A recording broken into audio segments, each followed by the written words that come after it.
First of all, I have to thank Allah subhanahu wa ta'ala for the blessings and protections. And I thank all Ghanaians. Greetings to our listeners and viewers and followers. This issue about Kotoka International Airport being renamed is a good one. I think it should have been done a long time ago. I fully support it, fully. The first reason is that General Emmanuel Akwasi Kotoka, I'm sure he may have had his good side. And since he's passed on, we shouldn't be in a hurry to make any remarks that might not sit well with the family. But as mean as we should be because of the necessity of it, we will have to say it as it is. And so they should pardon me if I come across harsh, but that's the truth. And like they say, truth is bitter. Judas Iscariot betrayed Jesus Christ by collecting a small amount of money. General Kotoka betrayed Osajifo Dr. Nkrumah and Ghanaians by collecting a small amount of money from the CIA. It is not just about him being a coup plotter. No. It goes deeper than that. Because a lot of people have compared him as a coup plotter to His Excellency President Jerry John Rawlings. And I think it's deeper than just that comparison. General Kotoka, I remember the picture vividly well. Smiling widely, but fakely, as he bid farewell with a hug to the president who had come and rescued Ghana from colonialism, imperialism, and all the bad things that it brought. The same way as Judas Iscariot betrayed Jesus Christ with a kiss. The sad thing is that people think he is a hero. For me, I don't think he is. Because he actually staged the coup when the man was not around. Mouse coming out to play when the cat is away. That is cowardice. We should change that name. One thing is, Ghanaians forget that Osajifo Dr. Nkrumah actually established, not from the scratch, but from a military airport to an international airport that was capable of about 500,000 passengers in a year. Very ambitious. He fearlessly countered the British with, of course, superior arguments, and was able to take over the last fort of strength of the British from them and converted it to an international airport. And then 11 years later, it was named after somebody who had come to overthrow him. I think it's just to spite Dr. Nkrumah, and it was just to mock him. the name should be changed from Kotoka International Airport to Accra International Airport. You see, the other thing is that in the wake of the 2020 Black Lives Matter protests, a lot of monuments, a lot of statues were toppled, removed, or changed. I do remember that in America, Christopher Columbus, his statues were removed all over America. In the UK, Cecil Rhodes, those who know their history will know what he did, what he stood for. His statue, and of course the name, were removed from Oxford and also in South Africa. Even King Leopold II of Belgium, he was also removed for his involvement in the brutal exploitation of the people of Congo. Christopher Columbus was, of course, for his racism, enslavement, and all that. So yes, it can be done. The fact that the subject, after a little while, gets proven to be not the inspiration, the name should be removed. One irony is that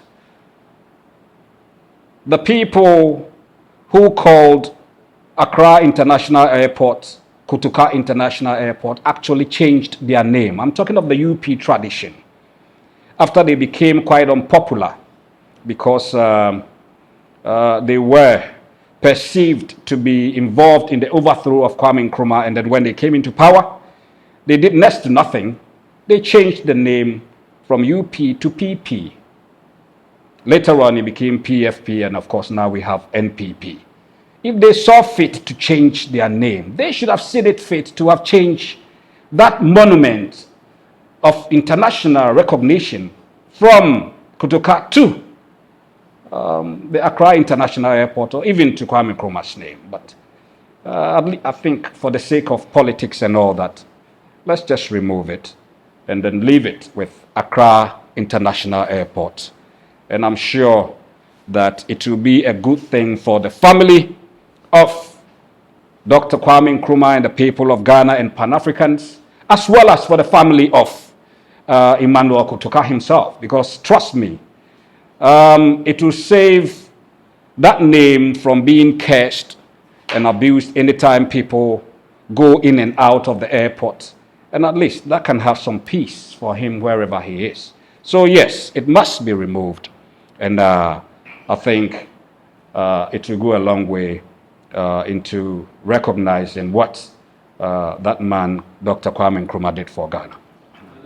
There's a counter-argument that Emmanuel Kotoka was rather a hero, because under Kwame Nkrumah, for example, there was no democracy. He had declared president for life, banned political parties, people were brutally killed left, right, center. Others were also forced to resign from their positions and run away from the country and all that. So Emmanuel Kotoka was that hero who saved the day. If not, we would have had a president who would have ruled for 40 years, 50 years plus. How do you respond to that, including the ethnic sentiments that has arisen in the midst of all this discussion about Ewes or Evers being sidelined in the national history or the national archive? The fact that this is coming from a traditional ruler, especially from the eastern region, should tell you something. Dr. Kwame Nkrumah was not a saint. He was not an angel. A lot of people have argued that Africa in itself does well under dictators. Well, that is their argument, but I'm sure democracy has come to stay, and so we will live with it. Whatever his faults were, coup d'etat is not the answer. That he was removed through the barrel of a gun I have said in a previous interview that that cannot be tolerated. I am sure that a lot of things could have been done right even at his time. But the answer wasn't through a coup d'etat. We understand that. Look, traditional rulers from the Ashanti and from the eastern region suffered the most under Nkrumah and his CPP. About 100 chiefs were forcibly removed, and others who had no lineages, no bloodlines at all, were made stooges. But this is where we are. That does not mean that we must leave that airport as it is. I have explained myself pretty well, and I don't need to belabor the point. But I fully support those who are in for a name change. You have any comments with regards to the primaries they just had? We have to thank the NPP for a free and peaceful election. It was free, it was peaceful, but as to whether it was fair, it's a different thing.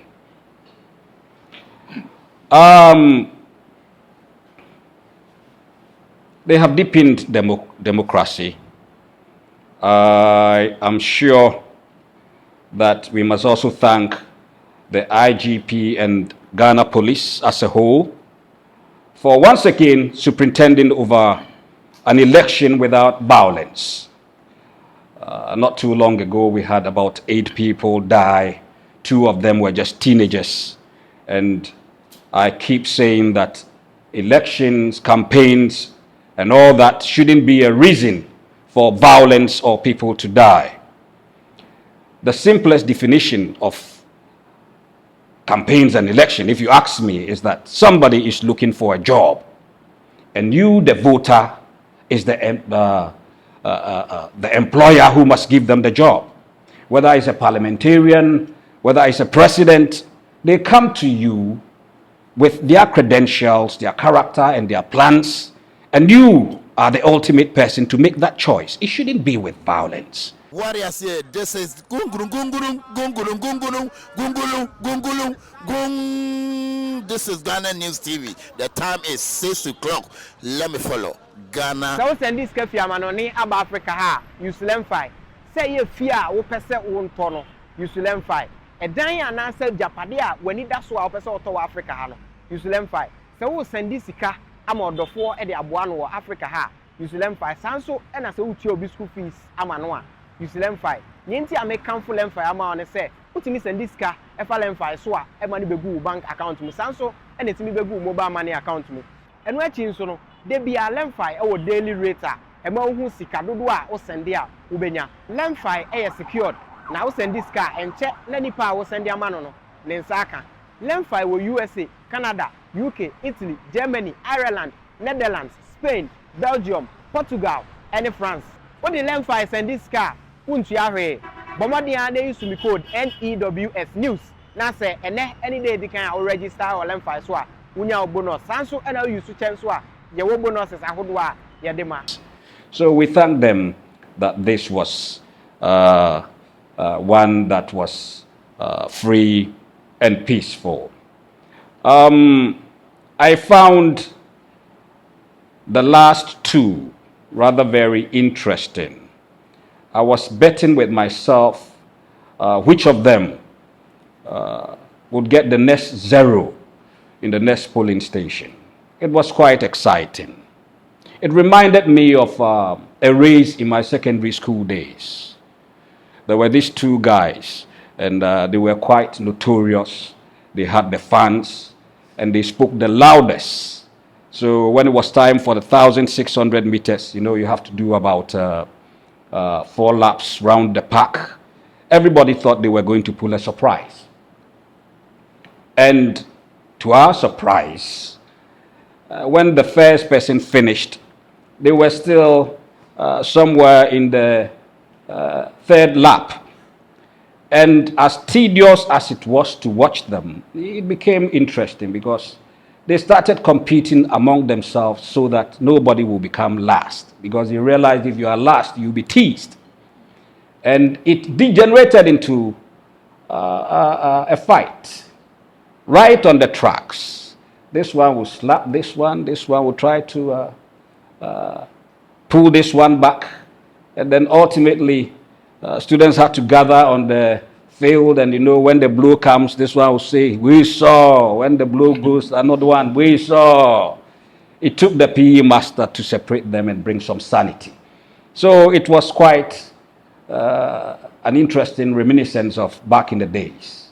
A friend called me and said, "Nana, have you seen your two friends, the Sankwas of the Sankwas?" And I said, "Don't bring me trouble." He went on and said that, okay. He realized that President Kufuor didn't vote. President Akufo-Addo too did not vote. And so he was wondering whether none of the Sankwas people was good enough to be voted for. And I said, "You, this guy, you bring a lot of problems to us." But generally, it was peaceful, and so we should thank them for that. Whether it is fair is another thing to talk about. Okay, so did you anticipate whether Ken is going to lose or not? Honorable Kennedy Agyapong, he did his best. He deepened democracy as well.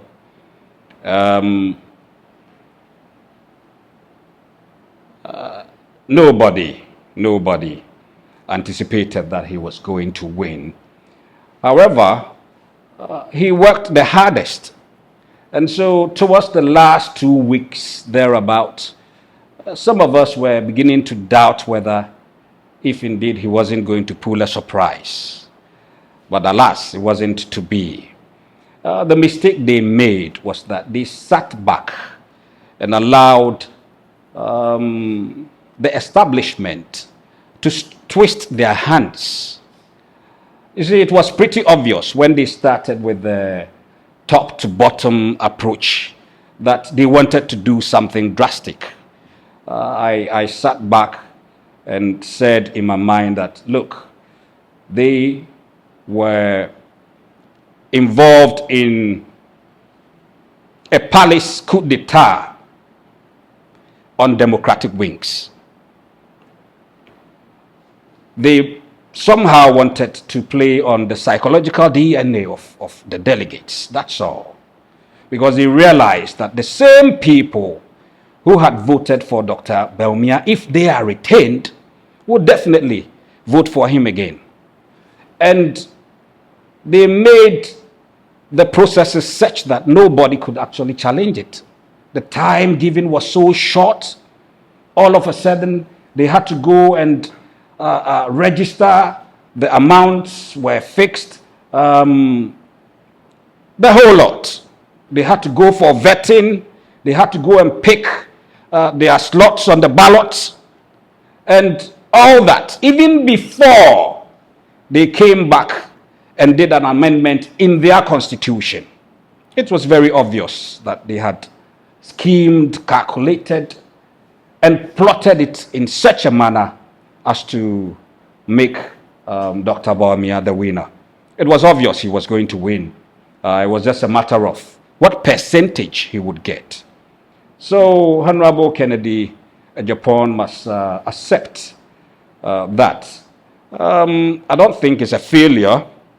The fact that he tried ascending the highest seat of the land.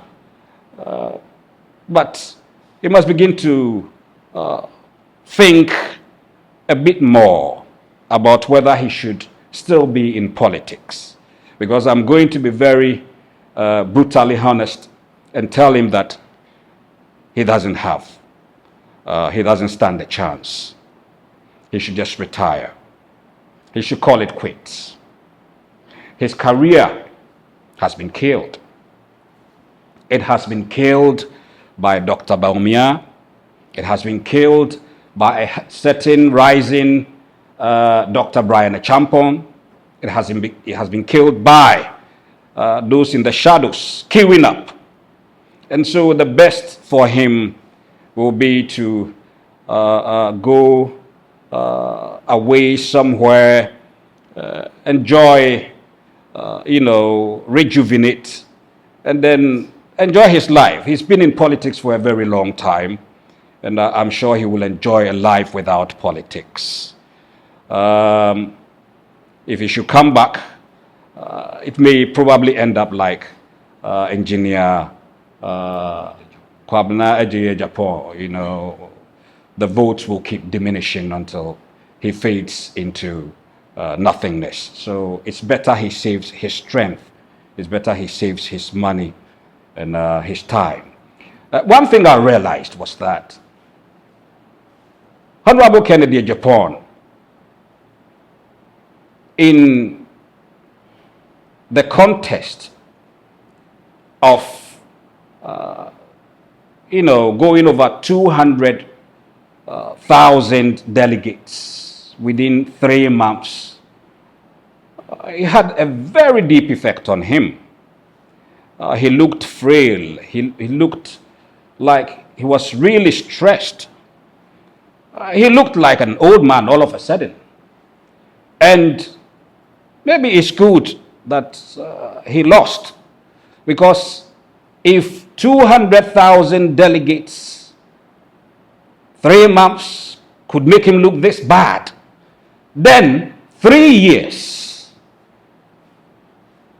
campaigning over about 35 million people, culminating in 2028 elections, it might kill him.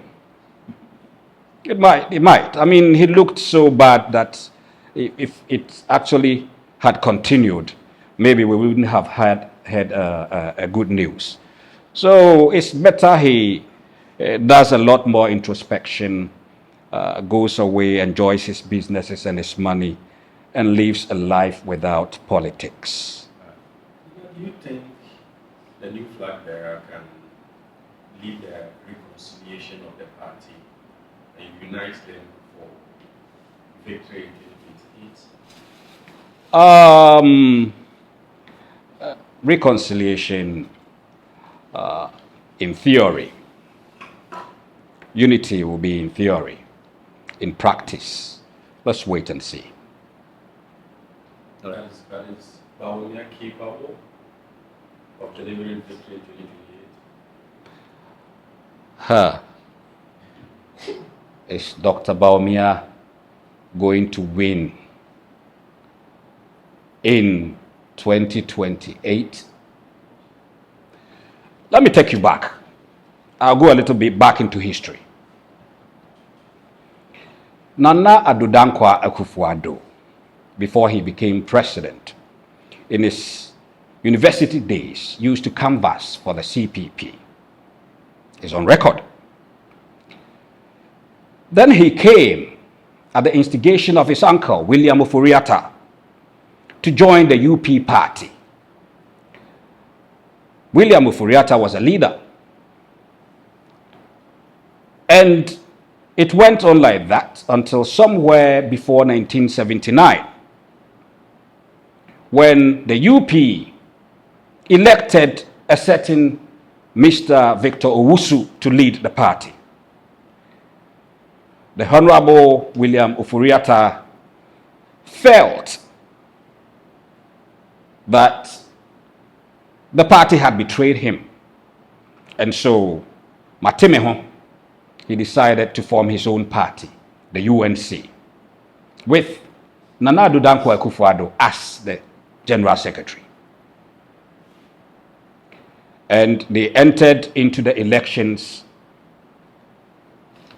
in 1979. When the results were announced, Dr. Hilary Mann had 36.44%. PFP, I'm talking about today's NPP because it gave birth to NPP now, had 30.60%.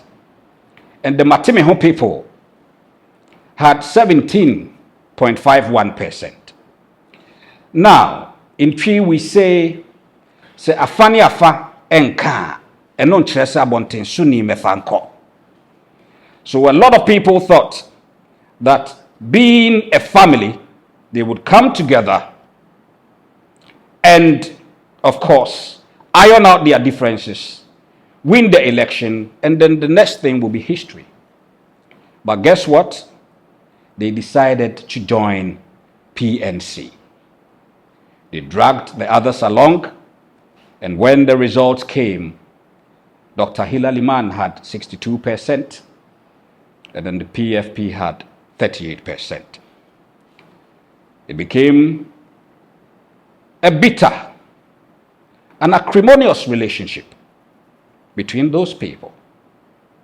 And it went on until just before 1992, when Nana Akufo-Addo joined the NPP. And he did his best until 2016, when he emerged as the winner and the leader of this country. Why did I need to go back? Just to highlight on the sense of entitlement of some people. When he became president, we all heard of the Ejapa phenomenon. The Ejapa thing wasn't just about the future of our gold and minerals. It was a future of the presidency. And they decided that their Ejanum, and I'm talking about J.B. Dankwa, I'm talking about Edward Akufo-Addo, I'm talking about William Ofori-Atta. They realized that their forefathers and their forebears had done so much for this country that there is the need for that legacy to be continued. And it became an issue. They were going to make sure that there were enough funds available for any descendant of these people to be able to scale that height, or at least to be able to pull the strings from the shadows. It was decided that after Nana Akufo-Addo, President Akufo-Addo's tenure, a certain suave, soft-spoken, white linen wearing, Bible quoting Kenneth Ofori-Atta would succeed him. It was decided that lawyer Gabi Otridako should not play any role in that government, so that if it went pear-shaped, he would also emerge from the shadows and make the influence that they wanted. However, it wasn't to be. Ken Ofori-Atta messed the whole plot for all of them. So, in as much as even his own parliamentarians tried to let him know that Ken was not good enough and should be removed, they kept thinking that somehow, some way, things will turn around and Ken Ofori-Atta would emerge the hero. And it never happened until the very final year of his departure, where he had to, of course, bring in somebody else and remove Ken. Gabi Otridako, who was to remain quiet in the sidelines, could not also fulfill his side of the role because he had become known as the prime minister of a sort. And so the whole plot failed. Now there was somebody else who was to be plan B. And B is for Bawumia. Dr. Bawumia is nothing but a perpetuation of the Akufo-Addolisation of the NPP and the presidency. Let me repeat if I went too fast.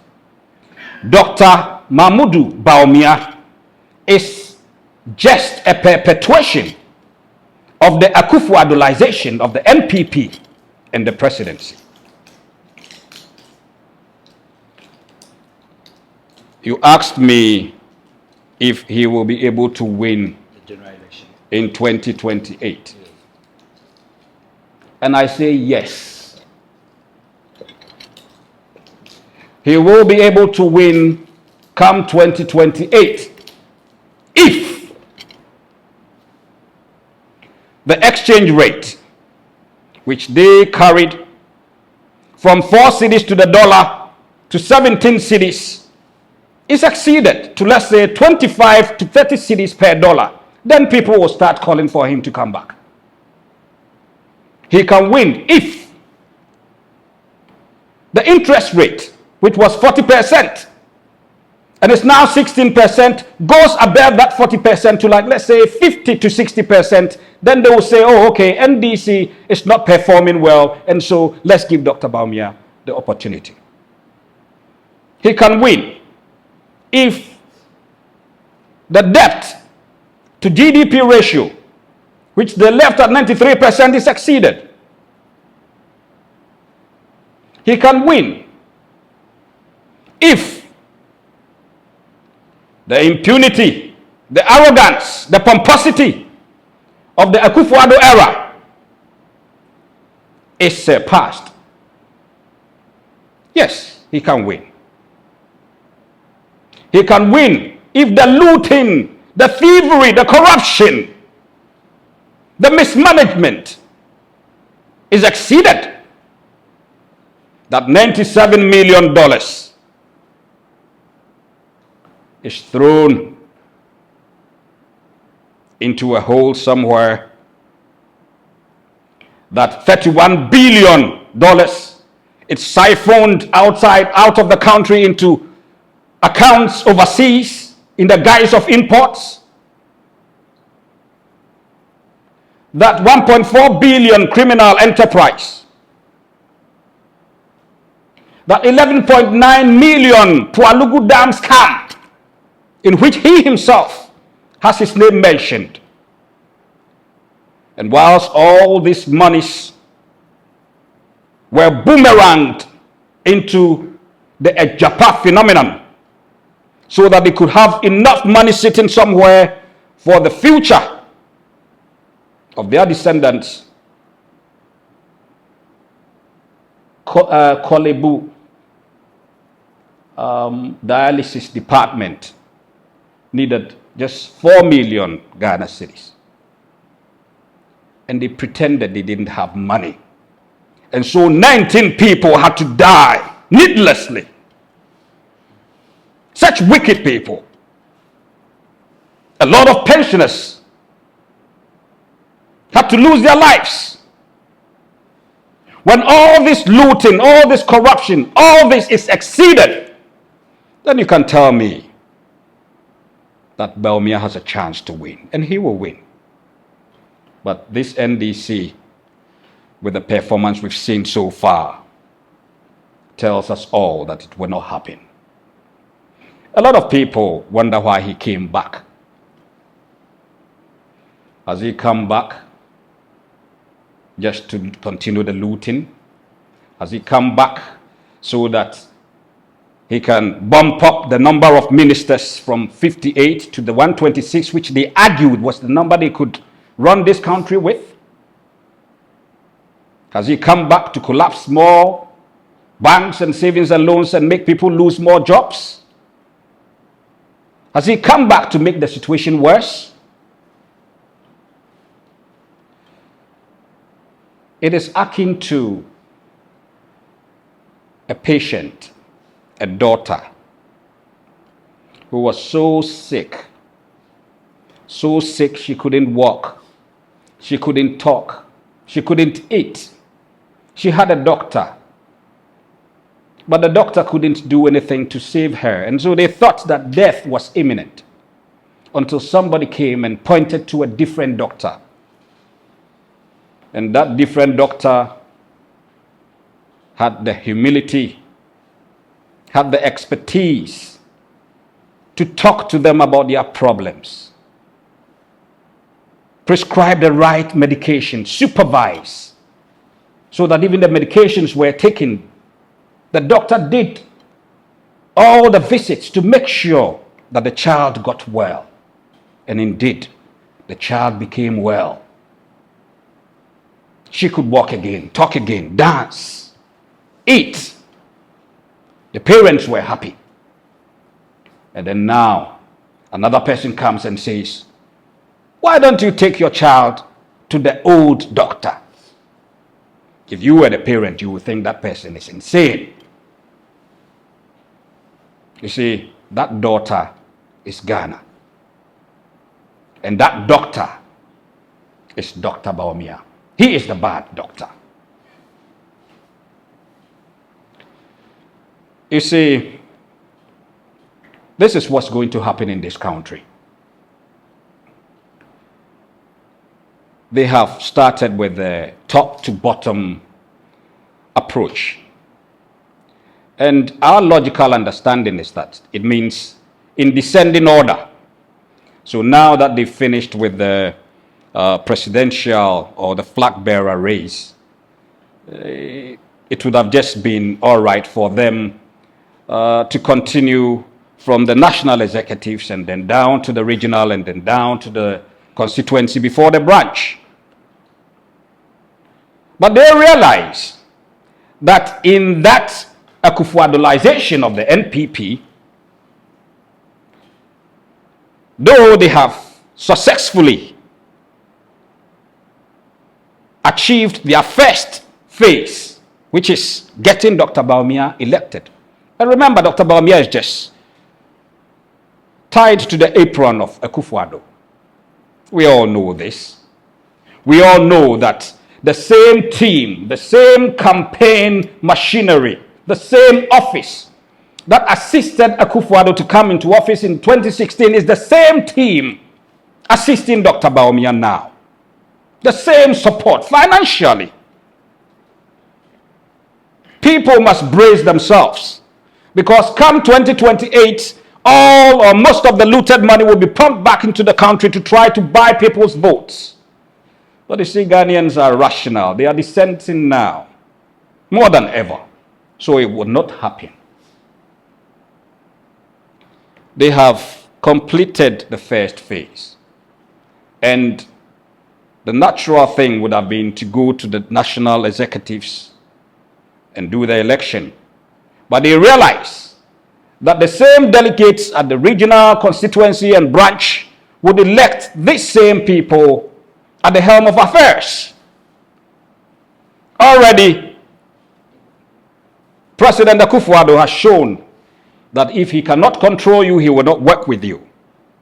So Paul Afoko and Engineer Kennedy Agyapong had to be let go. Now the people in there are loyalists to Akufo-Addo. So they will be maintained. And then those at the region too will be maintained because those underneath them are their own people.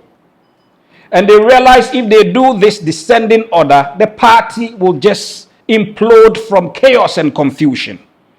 And so they decided that though it's top to bottom, now that we finished the top, now we are going to start from the bottom.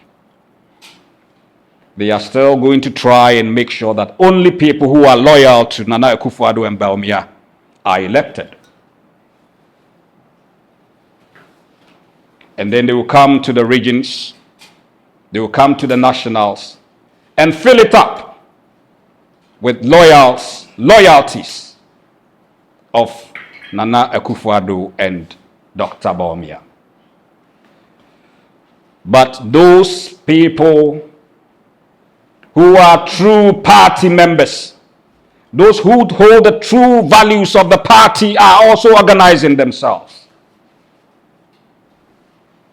And so Dr. Bawumia will be a filler of time.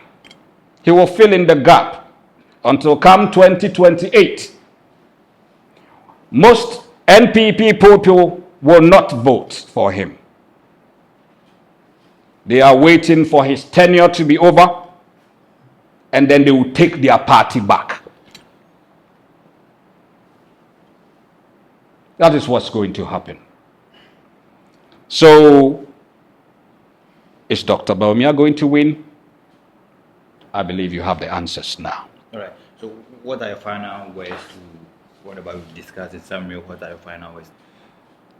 I've said a lot. It will be difficult to bring it into a summary. Okay, final but words. Of course, we are happy that the president is doing a yeoman's job. We are happy he has saved the country. We are happy that all the state-owned enterprises are working. We are happy that all the ministers are living up to expectation. The MDCEs are all on their toes. This country is working. And we thank the people of Ghana for giving us this chance. We are sure that we can only hope for the best. And I'm pretty sure that democracy will be the winner in all of this. Thank you very much. Yes, it is worthy to note that Dr. Bawumia coming back is not to benefit Ghanaians per se. It is rather to benefit Dr. President Akufo-Addo and his collaborators. Dr. Bawumia is their biggest hope, their greatest bet. If Bawumia should become president, then Ken Ofori-Atta, if even he is incarcerated, can be set free. They will begin their legal gymnastics and make sure that he serves the least term possible and is set free. If by the time Bawumia becomes president and Ken has not been deported to Ghana, then they will just receive him nicely, do all the things necessary so that he will go a free man. It is not going to benefit Ghanaians. They are just playing their cards well. It is only if Bawumia is elected that they can do all the damages they can to make sure that former President Akufo-Addo has a new name, a new legacy. I'm sure Ghanaians are minded by this, and therefore Ghanaians will not vote for Dr. Bawumia. We need to recover every loot that has been taken out of this country. We need Ken Ofori-Atta to serve as a scapegoat. Ghana needs that. Thank you very much. So send this cafe amanoni ab Africa ha use LemFi. Say ye fear wo pese wo ntono use LemFi. Edan ya na say japade a wani da so a wo pese oto Africa ha no use LemFi. So wo send this sika amodofo e de aboa no wo Africa ha use LemFi. Sanso e na say wo tie obi school fees amano a use LemFi. Nyenti amekanfo LemFi ama one say utimi send this sika e fa LemFi so a e ma ne begu bank account mu sanso e na timi begu mobile money account mu. Eno achi nso no de bia LemFi e wo daily rate a e ma hu sika dodo a wo send a wo benya. LemFi e secured na wo send this sika enche na nipa a wo send amano no ne nsaka. LemFi wo USA, Canada, UK, Italy, Germany, Ireland, Netherlands, Spain, Belgium, Portugal, and France. What the LemFi send this sika untu ahwe. Bomodi ade use me code NEWS news. Na say any day they can register or LemFi so a unya bonus. Sanso and use chance so a ye wo bonuses ahodo a ye de ma. Menu makwekwe sa sempa kania sɛ menam na mete asɛmpa no ma mo amane a na ma no keka me anyam bia wate ANS Trading Agency Limited nka sɛ woka sɛ door to door foɔ no deɛ ne ɛwatwa ɛsiane sɛ obia ne hɔ a wɔsen wɔn wɔ saa door to door business nim wowɔ nneɔma wɔ UK a wode kɔ Ghana anaasɛ Germany a wode kɔ Ghana 3 to 5 weeks ɛbɛkɔ akɔdu nipa ne pono ano sɛ twae na deɛ ma ɔmo dɛm soronko wɔ sɛ adwumadeɛ wei mu ne sɛ wɔn boɔ no ɛda fam sɛ bɔkɔɔ ANS Trading Agency Limited ɛwɔ air freight special service ɛno nneɔma no yɛde bɛfa plane enti ntɛmpa na akɔ akɔdu wobɛtumi afa saa kwan wɔ yɛa so de nneɔma afiri Ghana akɔ UK anaa Germany ɛfɛ gyigyi dɛm wogyina hɔ so agyina yie na men drop bomb ANS Trading Agency Limited pɛ ɛna yɛ 40 footer ɛne 20 footer container yɛfɛ UK ɛde kɔ Ghana anaa Germany ɛde kɔ Ghana ɔma ma nneɔma ayɛ mmerɛ import o export o dem there for you ɔmo Ghana number ni 0249 170 423 UK has wobɛfrɛ yɛn a 0790 802 7527 Germany so 09173 771 2733 Wobenya ANS Trading Agency Limited our West Croydon ANS Trading Agency Limited Quantum Brantem Wana Beboya Baso Mary next time in your fill up from the Bebro